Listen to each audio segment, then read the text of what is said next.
So I've been getting questions about Biden's down payment assistance plan since I put out this video right here, where we talked about how the $15,000 tax credit that was a talking point during his campaign would be able to help potential homebuyers. But I haven't followed up on it because there wasn't anything of substance that has come out since he took office. And personally, I didn't think that his administration, the Biden administration, would put anything out at this time.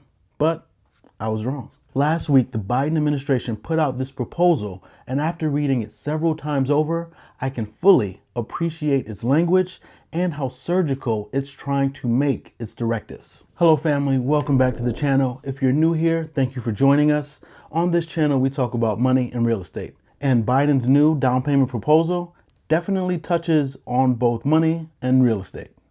But before we get into that topic, be sure to tap on that like button. I greatly appreciate it, and it allows YouTube to know that I'm providing value and they'll share my video with more people. Thank you in advance.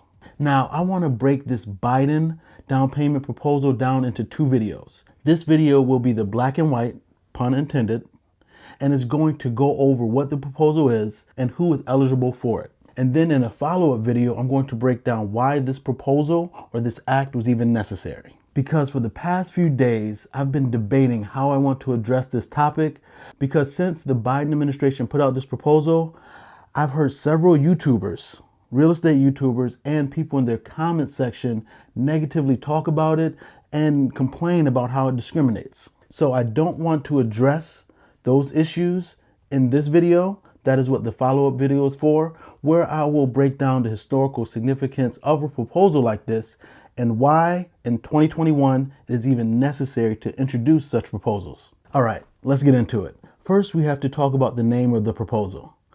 Down Payment Toward Equity Act of 2021. The name itself lets it be known what this act is intended to do. It's intended to start an attempt to make a level playing field for all Americans. Now, let's be clear.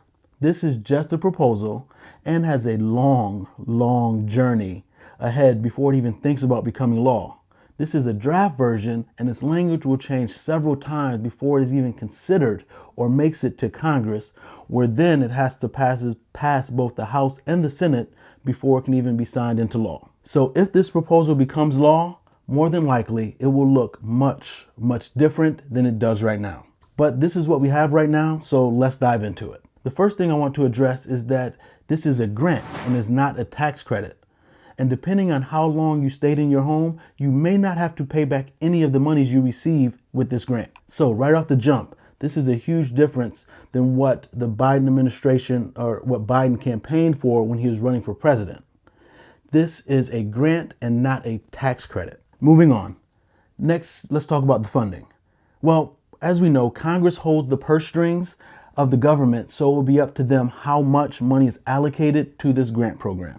Now, this is not a long proposal. It's about 3 or 4 pages, but I want to get to the substance of it. So let's fast forward to the portion of the bill where it addresses the eligibility requirements. And this is the portion of the act that really vexed and angered a lot of people, and even confused people as to why this language was even necessary. The first requirement you must meet is that you must be a first-time home buyer. And they define a first-time home buyer as someone who has not owned a home in the past 3 years. So that's a pretty generous definition of a first-time home buyer. Then you have to meet the income requirements.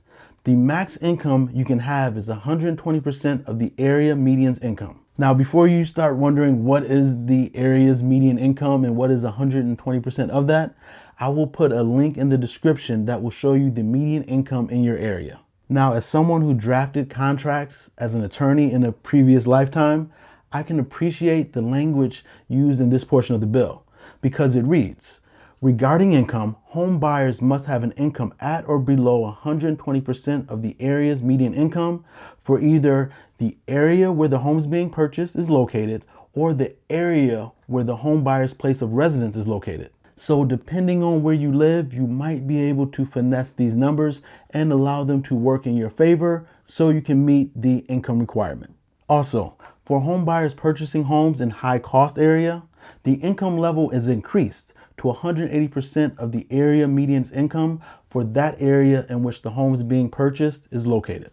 All right, let's move on to the next requirement for eligibility, and that is that the applicant must be a first-generation home buyer. And if you thought that first requirement angered a lot of people, this requirement, per the comment sections of other videos, really struck a nerve with a lot of people. But I will address that in an upcoming video. And the Act defines a first-generation homebuyer as any individual whose parents or guardian, 1, never owned a home during the homebuyer's lifetime, or 2, previously owned a home in the homebuyer's lifetime but lost it due to foreclosure or short sale or deed in lieu of foreclosure and do not currently own a home. Also, any individual who lived in foster care also qualifies as a first-generation homebuyer. Now, those were the eligibility requirements. So now let's talk about how much money one can get from the grant. All people who meet the eligibility requirements will be able to receive $20,000 in assistance. And homebuyers who qualify as socially and economically disadvantaged may receive an additional $5,000 in assistance. So those people can get up to $25,000 in grant money. And an economically disadvantaged individual is one who meets the bill's income requirements. The proposed bill clearly states that any individual identifying as Black, Hispanic, Asian American, Native American, or any combination thereof will be presumed to meet this definition. And any individual who does not identify in one of those groups will have to prove by a preponderance of the evidence that they are socially disadvantaged. Now, preponderance of the evidence is a legal term of art, and it simply means that you have to prove that there's a greater than 50% chance that what you're claiming is true. So in this case, a white person will have to prove beyond a greater than 50% chance that they've been socially disadvantaged and subjected to racial or ethnic prejudice or cultural bias. And if you allow me to play devil's advocate for a second, I totally get the rationale for adding such limiting language, but the preponderance of the evidence hurdle is a very low bar as is currently written. And it might as well say that everyone is eligible for the $25,000 grant.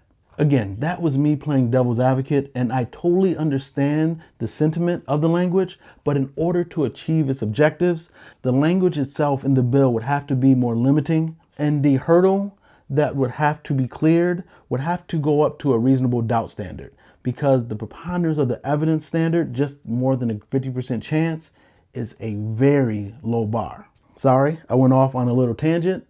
The bill then addresses eligible mortgages.